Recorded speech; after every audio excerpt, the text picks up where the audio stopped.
2차 대전은 나치 독일이 폴란드를 침공하면서 시작되어집니다. 그 당시에 자 여기가 이 독일이고 여기가 폴란드를 침공하면서 시작되어지는데 그 당시에 폴란드에 12만 명의 유태인들이 살고 있었어요.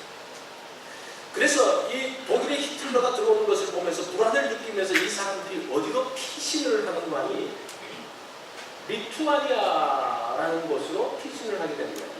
이쪽이 이제 러시아 쪽인데 그러나 이미 리투아니아에는 20만 명의 유태인들이 살고 있었어요.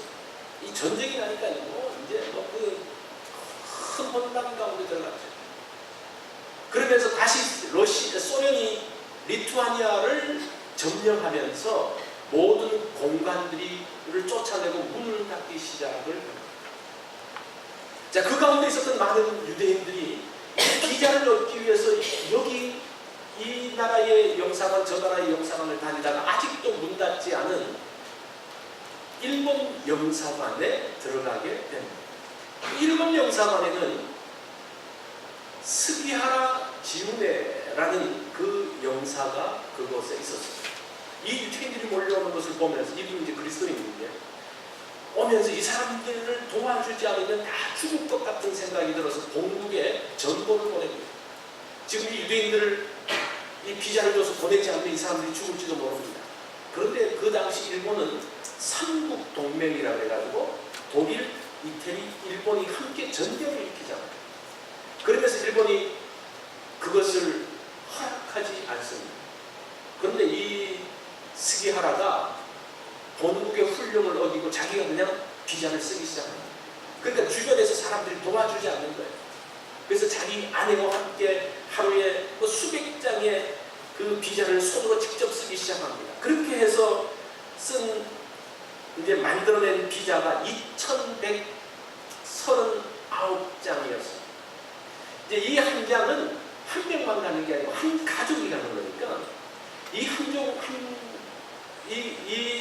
이것을 만든 걸 가지고 6,000명의 유대인들이 이제 소련을 거쳐가지고 일본으로 피난할 수 있게 되어집니다. 그래서 이 사람을 일본판 쉰들러라고 이야기를 합니다. 그리고 난 다음에 이듬해에 나치 독일이 리투아니아에 와가지고 25만 명의 유대인들을 학살하게 됩니다. 그러면서 본국의 훈령을 어긴 스기하라는 외무성에 의해서 그 영사의 직위를 박탈당하게 되죠. 자, 많은 사람들을 구하고 선한 일을 행하는 사람이 잘 되어야 되죠. 그죠? 그런데 실제적으로 잘 됩니까? 어때요?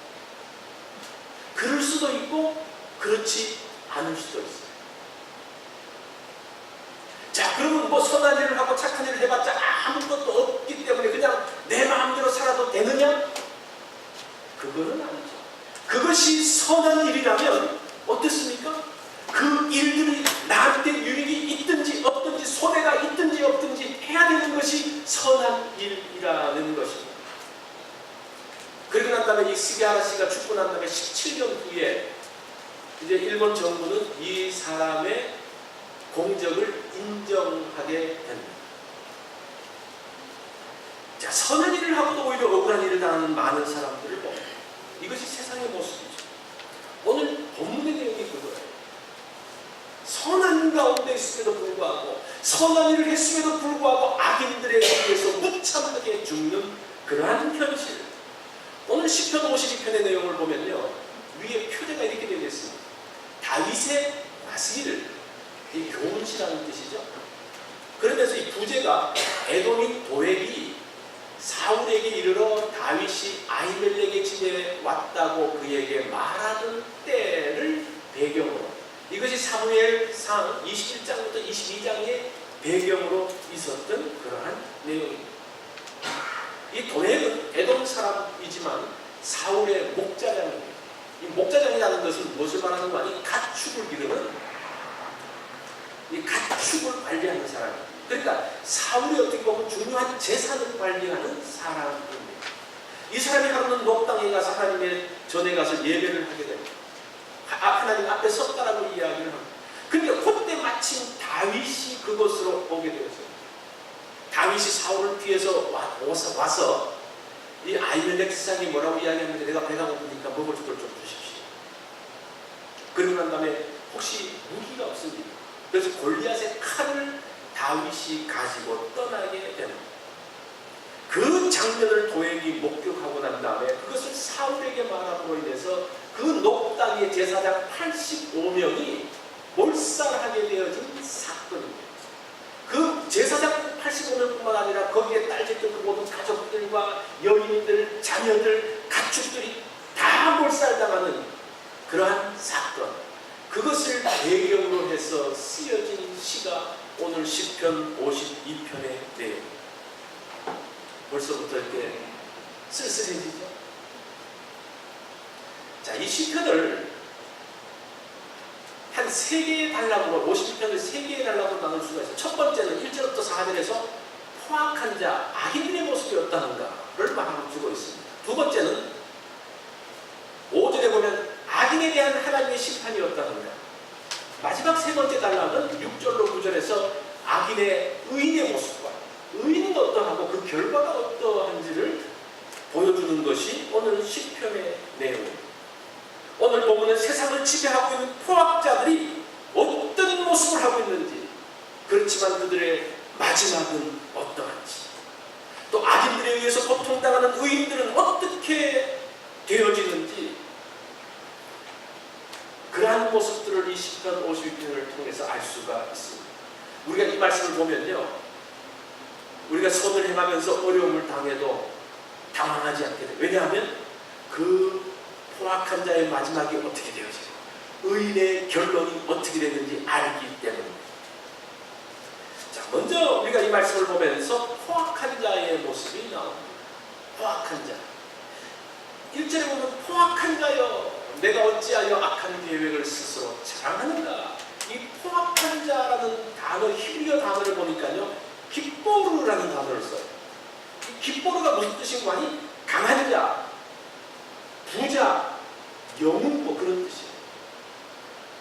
참 이 다윗이 이 단어를 깃보르로 선택을 했고, 이것을 우리 또 한글 성경은 포악한 자로 번역했는 게 참 묘합니다. 용맹스럽게 전쟁을 잘하는 용사요, 힘있는 부자요, 강한 자요, 영웅. 그런데 세상은 이들이 악을 행하든지 선을 행하든지 상관없이 강하면 영웅이라고 부르고 있어요. 어떻습니까? 오늘날 모습이 어때요? 이것이 비극의 시작이에요. 포악한 자요. 여기서 포악한 자는 사울의 목자장 도액을 이야기하고 있습니다. 2절에 보니까요, 뭐라고 말하는가? 이 포악한 자가 내 혀가 심한 악을 꾀하여 날카로운 삭도같이 간사를 행한도다. 이 벌써 이 말이 무시무시하죠? 근데 이 악이라는 단어를 보니까요, 하바라는 단어를 쓰는데, 이게 파괴자의 뜻이에요. 파괴하는. 오늘 그 시편 52편에 악이라는 단어는 다 다른 단어로 쓰여집니다. 제가 그 용례를 좀 설명을 하겠습니다. 내 혀가 파괴력을 가지고 있는 뜻이에요. 여러분, 우리의 혀가, 우리의 입술이 어떻습니까? 악하게 사용되면요, 엄청난 파괴력을 가지고 있는. 이 도액의 말 한마디 때문에 제사장 85명이 그냥 단칼에 날아가고 있는데, 그 가족이 몰살하게 되는 것을 볼 수가 있습니다. 도액의 혀가 그를 죽입니다. 그 혀가 그런 파괴력을 갖고 있다고 이야기합니다. 이 도액이 얼마나 간사한 사람인 거 아니에요? 자기가 그 녹당에 가서 다윗이 있는 것을 보고 말하지 않아요. 가만히 있다가 결정적인 순간에 그 정보를 딱 줍니다. 이 사람 참 머리 비상한 사람이에요. 이 다윗이 도망가고 난 다음에 사울이 다윗을 못 잡으니까 그 신하들을 불러놓고 뭐라고 말하는 건데, 너희들은 도대체 이 다윗 하나 못 잡느냐? 이 중에는 다윗하고 작당하는 사람도 있구나. 그 다윗이 숨어서 나를 죽이려고 하는데도 너희들은 나를 도대체 잡지 않고 못 하느냐? 흥분해서 이야기하는데, 그 순간에 도액이 팍 나와서 이야기해요. 아니요, 내가 다윗을 보았습니다. 그 다윗이 녹당 제사장 아히멜렉에게 갔을 때에 아히멜렉이 다윗을 위해서 기도를 해줬고 그에게 먹을 것을 줬고 그에게 칼을 주더이다. 그러니까 이 격했던 사울에게 기름을 부은 거예요. 그 아히멜렉 잡아와. 그러면서 아히멜렉만 아니라 아히멜렉과 함께 제사장을 모두 다 잡아와. 몇 명이 옵니까? 85명이 잡혀오는 거예요. 그래서 이 사울이 아히도벨에게 묻습니다. 너 어떻게 해서 다윗에게 하나님의 뜻을 알려주느냐? 어떻게 먹을 것을 주고 칼을 줄 수가 있느냐? 그런데 아히도벨이 이렇게 이야기합니다. 왕이요, 사울은 다윗은 왕의 사위가 아닙니다. 그리고 그는 왕의 시위대의 장군이 아닙니까? 그리고 그는 왕실의 존귀한 자가 아닙니까? 그를 위해서, 다윗을 위해서 내가 이전부터 몇 번이나 내가 하나님의 뜻을 물으면서 기도했나이다. 이게 맞는 말이죠, 그죠? 그런데 이 흥분해 있는 사울에게 그 합리적인 말이 통하지 않는 거예요. 그러면서 뭐라고 말합니까? 이 아히도벨을 죽이라고 말하는 뿐만 아니라 아히도벨과 함께 있었던 제사장을 다 죽이라고. 신하들에게 명령했는데 신하들이 제사장을 죽입니까? 못 죽입니까? 그 사무엘상 22장에 보면 못 죽여요. 두려워서 죽이지를 못하는 거예요. 그래서 도액을 딱 부르면서 네가 이 제사장을 죽이라. 이 도액이 가가지고 제사장 85명 다 죽여버리고 그 가족들이 다 죽여버려요. 그러면서 이 도액은 사울 편의 작은 영웅으로 서게 됩니다. 그가 사울과 함께했던 기쁨가 되어지는 거예요. 포악한 자가 되어지는 거예요. 이게 세상이에요. 이 세상에 힘 있는 자가 누굽니까? 강한 자가 누굽니까? 악인과 발맞추어서 함께 그 장단에 노는 사람들이 힘 있는 자로 지금 군림하고 있습니다. 그렇지 않습니까? 지금 일어나는 많은 부분의 모습들이 그 모습 때문에 사람들이 마음 상하고 힘들어하고 있는 거예요. 7절에 보면 이 사람은 자기의 악을, 여기도 똑같은 뜻인데 파괴라는 뜻인데 악으로 스스로를 든든하게 하는 자라. 이 자기 악이 뭡니까? 그 자기의 파괴력을 보면서 자기가 말하면 말 한마디 하면 사람들이 팍팍 죽고 그 앞에 납작 엎드리고 그런 것들을 보면서 아, 내가 정말 대단하네. 그렇게 사는 사람이 악입니다. 포악자.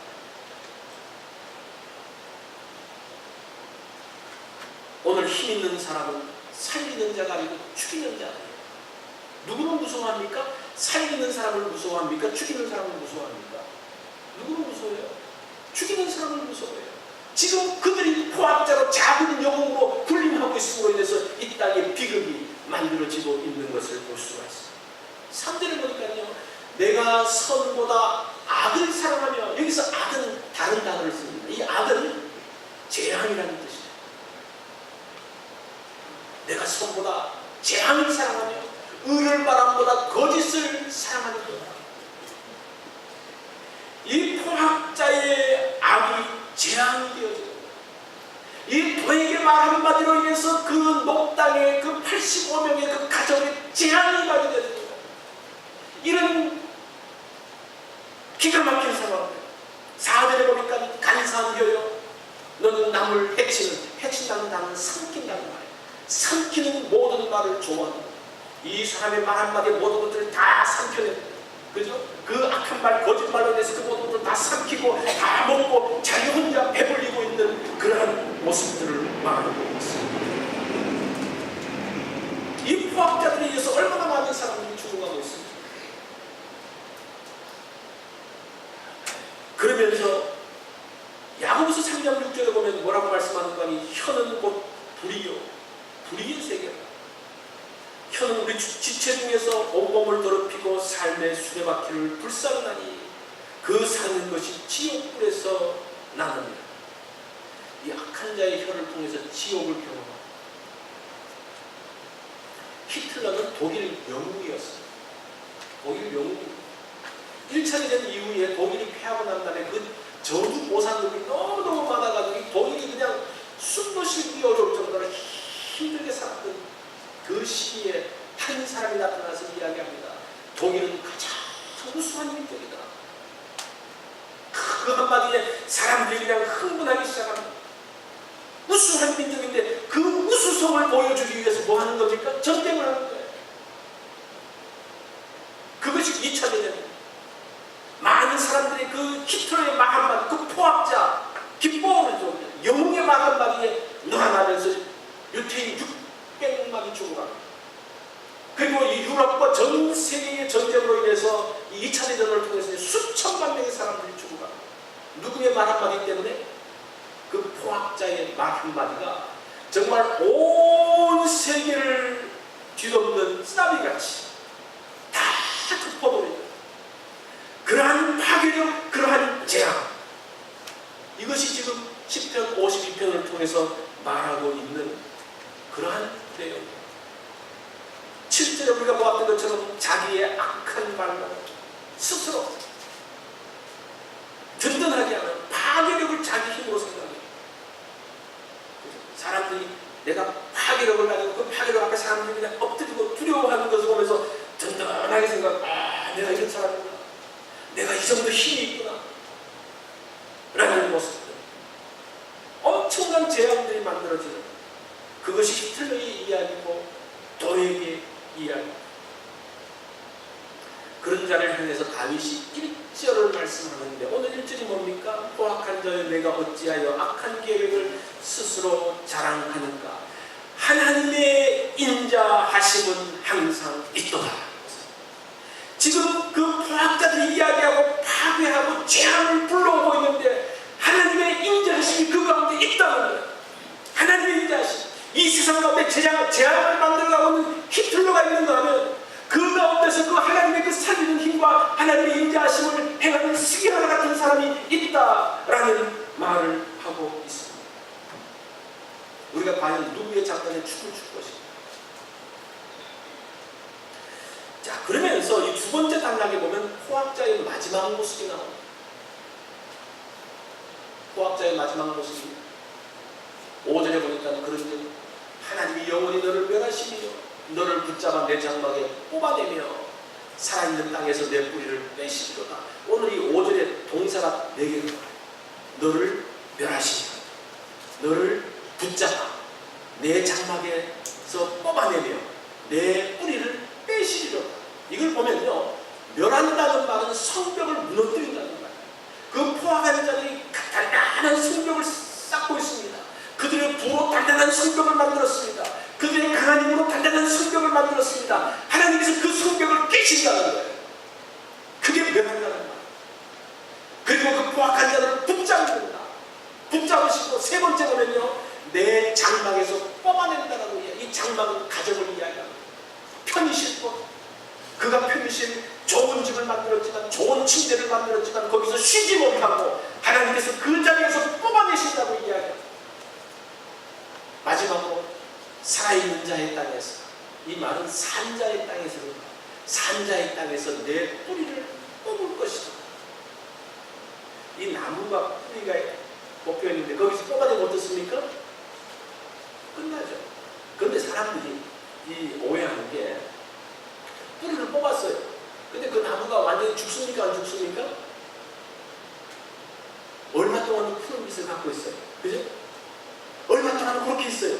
그래서 사람들이 에이 뭐 하나님이 뭐 심판하신다고 뭐 하신다고 뿌리를 뽑으신다고 그대로 있네.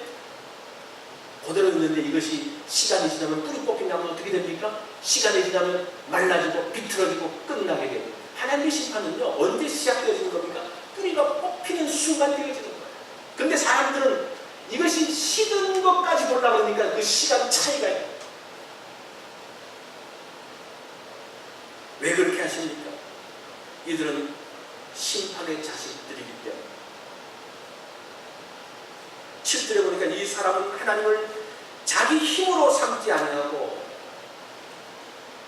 하나님을 자기 힘으로 삼지 아니하고, 이 자기 힘이라는 말은 도피처라는 말, 도피처로 삼지 않고 오직 자기 재물의 풍부함을 의지하며 자기의 악, 여기서 악은 파괴시키는 거잖아요. 남을 파괴시키는 것으로 든든하게 생각하는 사람들,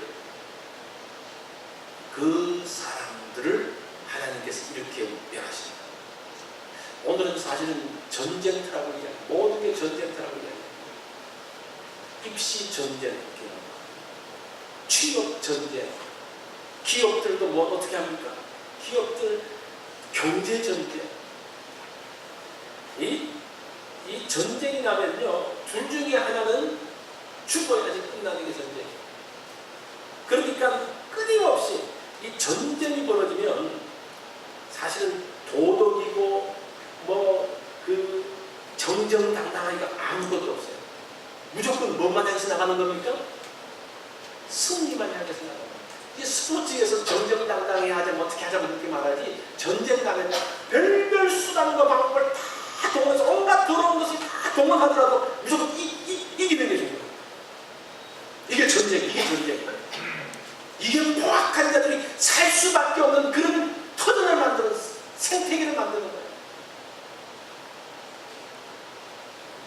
그런데 하나님께서 그들을 어떻게 하신다고 말합니까? 도액을 하나님께서 그 산자의 땅에서 뿌리를 뽑아낸다고 이야기합니다.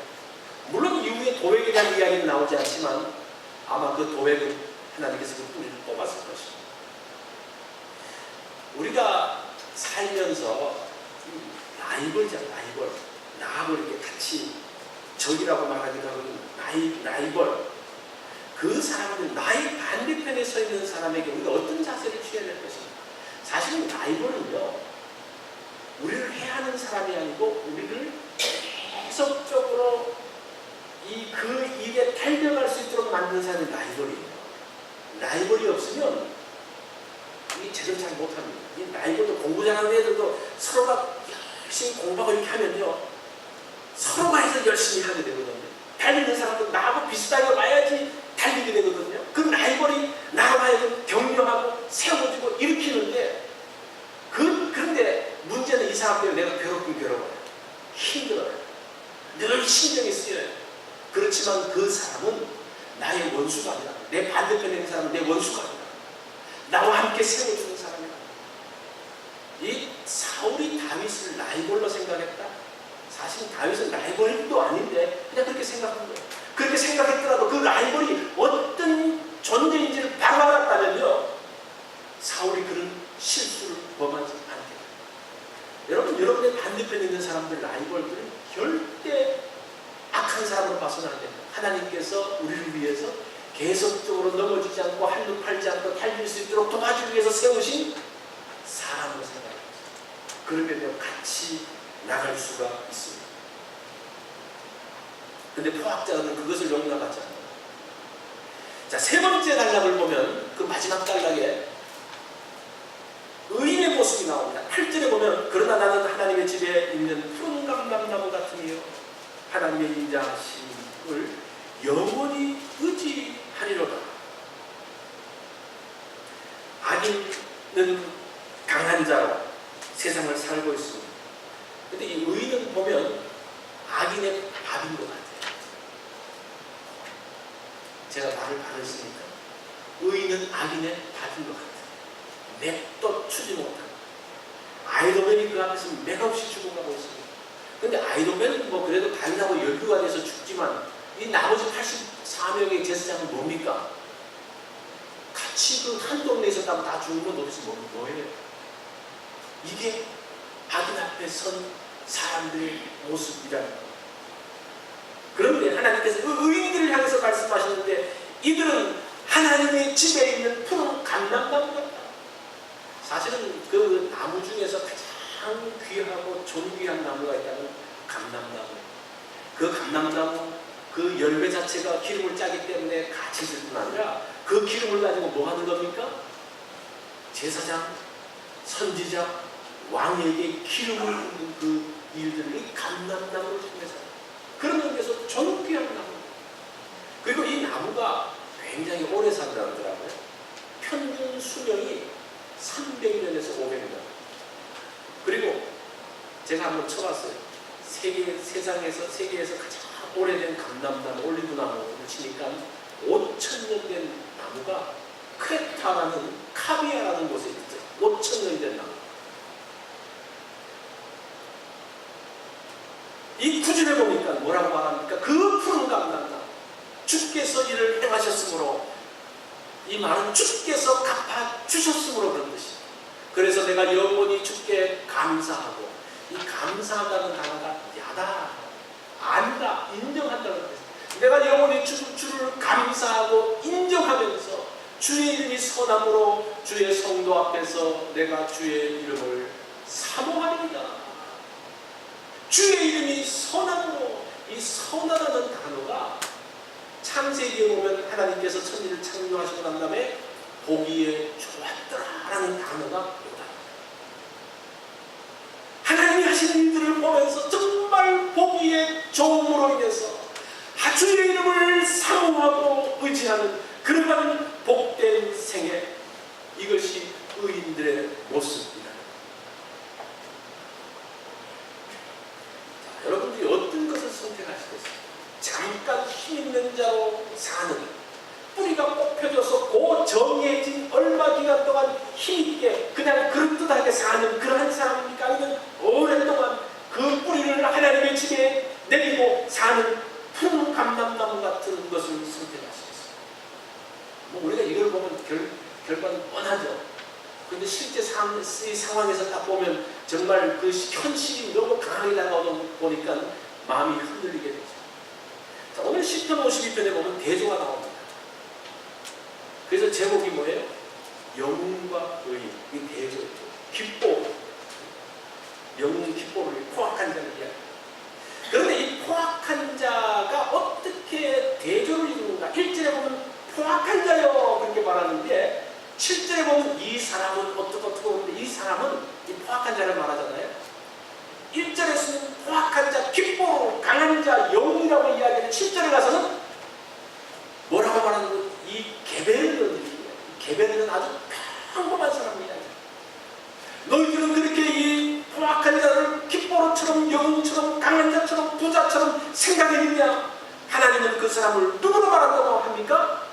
게베르, 평범한 사람. 하나님의 편에서는 그 강한 사람, 그 힘 있는 사람, 세계를 호령했던 사람이 아주 평범한, 기억지도 않는, 기억되지도 않는 그러한 사람으로 취급된다. 이게 오늘 10편 52편을 통해서 보여주는 중요한 대조. 자, 두 번째 대조가 나오는데, 두 번째 대조는 영웅과 의인의 대조. 포악한 자 영웅은 어떻습니까? 살아있는 땅에서 뿌리가 뽑혀지는데, 의인은 어떻습니까? 하나님의 집에서 푸른 감람나무처럼 설 것이다. 수백 년 동안 존귀한 나무로 설 것이다. 이 아히도벨이 정말 맥없이 죽었어요. 도액에서 맥없이 죽었어요. 근데 그 아들 아히도벨이 아비아달이 어떻게 합니까? 다윗에게 도망가요. 그러면서 다윗의 그 왕국에서 대제사장으로 되어요. 그러다가 이 아비아달이 솔로몬을 왕으로 세울 때에 솔로몬 반대편에 서요. 그러면서 솔로몬에 의해서 대제사장 직분을 박탈당하게 됩니다. 그러면서 쫓겨나서 유배를 가는데 아나돗이라고 이라는 곳으로 가게 됩니다. 이 아나돗이 예레미야의 고향, 그 선지자의 고향. 자, 이 아비아달이 그렇게 실수해서 쫓겨났더라도 이제는 제사장에서 물려갔지만 그 선지자의 전통을 이어갈 수 있는 자리로서 설 수 있는 그러한 은혜. 세상은 강한 자, 힘 있는 자, 뭐 그가 무슨 일을 했든지 간에 무조건 힘 있고 부자면 다 오케이, 그렇게 말하는 이 시대. 이 남자는 힘이라면 여자는 뭡니까? 미잖아요. 아름다운. 여자는 사람이 성질이 어떻고 뭐 어떻게 해도 예쁘면 괜찮아, 이렇게 말하는, 그게 오늘날 시대의 모습. 다 포악자들의 모습. 그런데 뭐라고 말합니까? 성경은 그 마지막이 다르다. 그 마지막이 다르다. 의인은, 악인은 뿌리가 뽑혀지지만 의인은 푸른 감람나무처럼 그 가운데 설 것이다. 잠깐의 영화 힘을 택할 것인가? 아니면 궁극적으로 존귀하게 서는 어떤 것을 선택할 것인가? 어떤 것 선택하시겠어요? 그건 답은 뻔하죠. 답은 뻔하죠. 우리가 이거를 모르니까 자꾸 혼돈하는 거예요. 이거를 알면서도 좀 혼돈한 사람도 있는데, 그러나 이것을 분명히 안다면 절대 혼돈하지 않습니다. 요즘 자녀교육 세미나로 이 세상말로 뜬다 그럴까요? 그런 사모님이 계시는데, 그분이 황정의 사모라는 그 가족들이 나오는데, 이분의 강의를 유튜브를 통해서 여러분 한번 보세요. 굉장히 은혜가 돼요. 근데 이분이 이 황경애라는 이 사모님이 이분의 외증조부, 그러니까 증조 할아버지, 외증조 할아버지가 대구 제1교회에서 신우했던 이만직 목사님, 그분 이제 독립운동을 하시고 그랬던, 대구 제1교회는 뭐 지금 그거는 통합책이지만 굉장히 전통 있는 교회예요. 거기에 이제 있었던, 근데 5대째 신앙을 갖고 있는 거예요. 그 남편도 목사님인데, 이분은 이제 평양에서 이제 신앙생활 하셨던 그 부모 밑에서 5대째, 그러니까 이 아이들은 6대째 신앙을 갖고 있는 그러한 신앙의 가정이에요. 그런데 이제 이 황경애 사모가 이제 함께 그 결혼하기 위해서 남편과 조지아로 가서 이제 교회를 개최해서 16년 동안 열심히 사역해서 교회가 이제 점점 이제 부흥하게 됐어요. 그러면서 이제 이제 우리가 교회들도 많아지고 자리도 없으니까 교회를 지어야 되지 않겠냐. 그래서 건축 헌금을 하기 시작했어요. 근데 건축 헌금을 해서 모아놨는데 국제 사기단에게 걸려가지고 그 돈을 다 날렸거든요. 그 돈만 날린 게 아니라 그 목사님이 갖고 있는 있는 돈까지도 다 떨어져가지고 뭐 나이지리아 유전 개발인가 거기서 하여튼 그 사기단에게 홀가닥 넘어가서 그거를 다주면서 날리고 난 다음에 교회가 그것 때문에 완전히 풍미가 쌓여납니다. 교회들이 다 떠나게 돼요. 자기 집에도 돈 1푼 하나가 없어집니다. 너무나 이게 충격도 받고 이렇게 하면서 이제 금식 기도를 하고 자기가 기도원에 가서 기도해야 되겠다고 그러면서 가가지고 소식이 끊어집니다. 20년이 지나기까지 소식이 끊어집니다. 그러니까 이제 이 사모님과 자녀 셋이서 그때 이제 어린애들이 돈 1푼 하나 없이 그런 상황에서 이제 이 황경애 사모가 한국에 있는 친정 엄마에게 전화를 사정을 이야기하니까 그 엄마가 하는 이야기가, 그러니까 이 뭐 그렇게 되니까 별별 생각이 다 들더라고요. 어떻게 축구를 해야 돼, 어떻게 해야 돼, 별별 생각이 드는데 그 엄마가 전화해서 하는 이야기야. 너 절대 아이들을 버려서는 안 돼.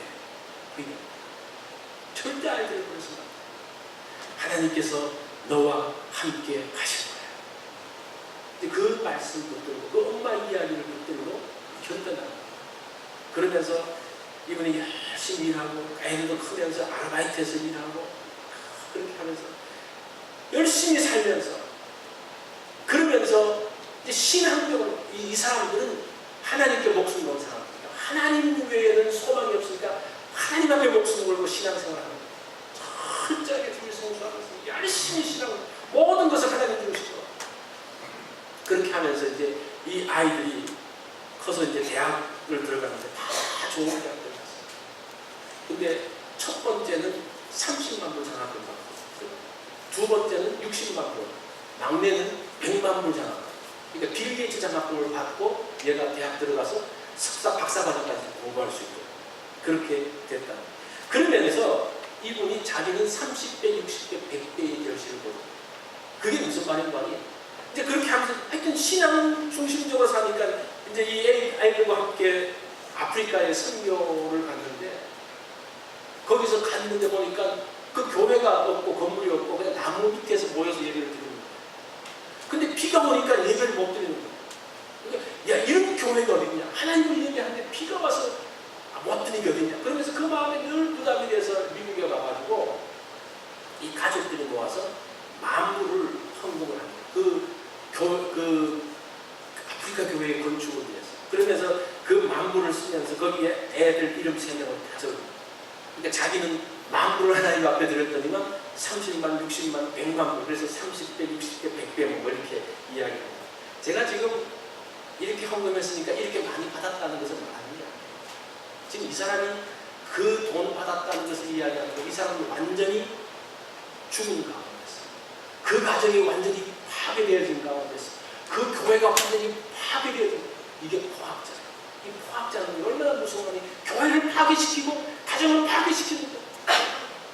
그 가운데서도 하나님을 의지하며 푸른 감람나무처럼 그들이 그것들을 감당해야 돼요.